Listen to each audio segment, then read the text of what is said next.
Ladies and gentlemen, before we start the video, I want to remind everybody Content Creator Program is coming to an end today for this season. So make sure you hit that support button. I got 2 new codes that just came out fresh out of the oven for you guys. And if you are a supporter, I want to say big shout out and thank you to you. Don't forget to log in and extend so I can actually send you those 2 set codes. Plus you continue getting codes for the next season. Guys, we tested the weapons out. We're going to go over it. It was incredible.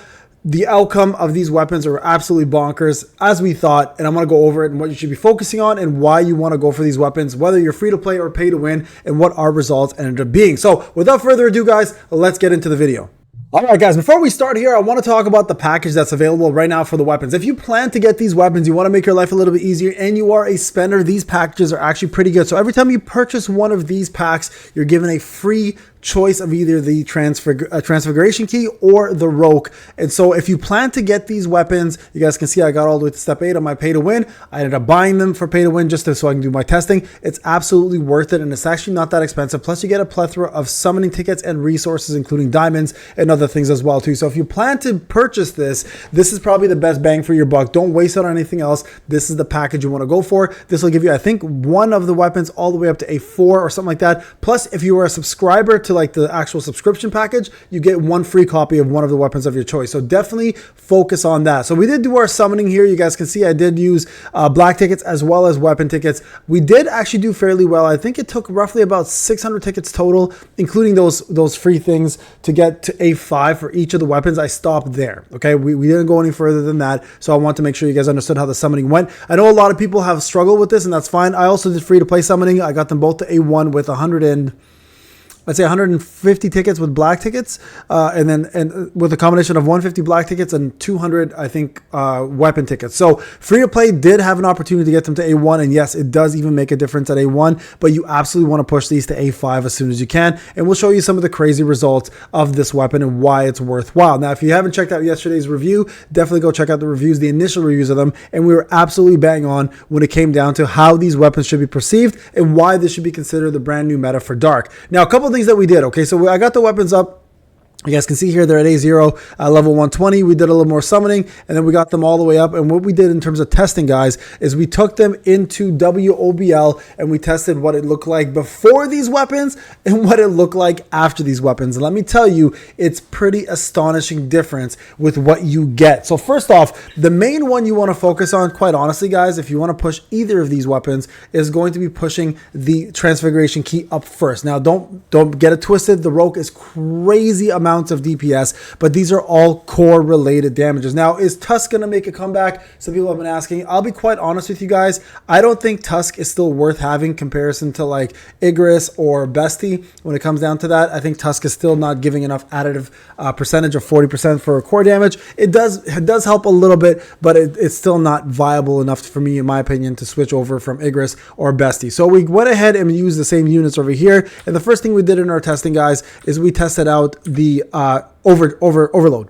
How fast can you get an overload with this? Or I'm also going to be promoting Resident Evil and also be covering that as well too. So you guys can see the first thing we did here, and yes, we will be playing Resident Evil live, by the way, guys. So if you are interested in watching that, come check us out. So the first thing we did is we tested out the overload. How quick can you get an overload in? Okay, so let's go ahead and show you guys that right there. And that's the first thing we wanted to test. So this is an A5 transfiguration key with an A5 roke. And then of course we have ourselves the ability now to jump in and try overload with a regular, doesn't matter if it's rare, heroic, or legendary or mythic silent strike. Silent strike is the brand new Phantom Strikes, the one that gives Jinu his full bar. Now, I want to talk about this afterwards because this is important. The reason why you need to go to A5, or you can do something else as well. And we're going to cover that shortly on my free-to-play account because I couldn't get to A5 and where the overload sits. But you guys can see right away, first thing we do is we jump in, watch the overload bar. So Igris into the transfiguration key, instant overload.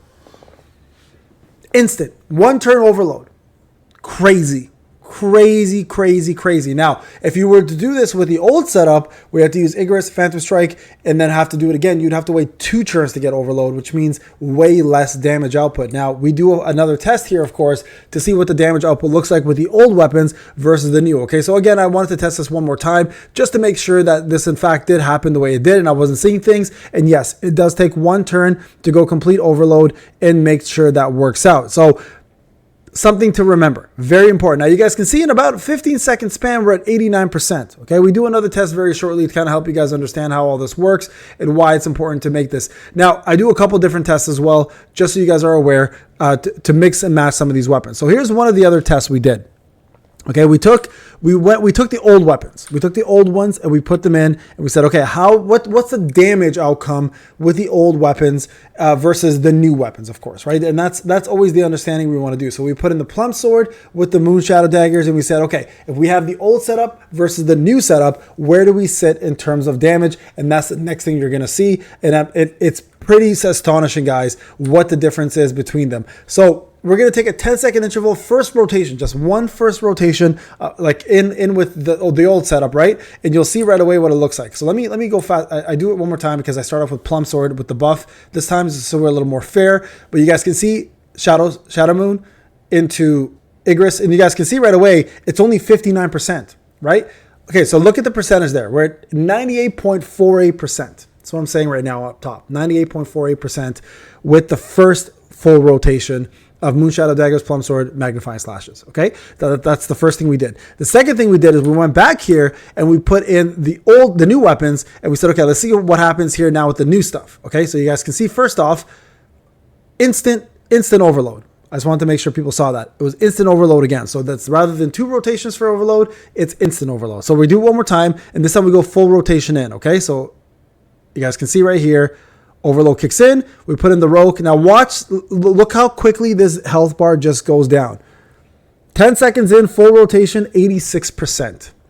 That is almost a 13% increase in health bar gone in the first 10 seconds of the fight. 13%. It's insane.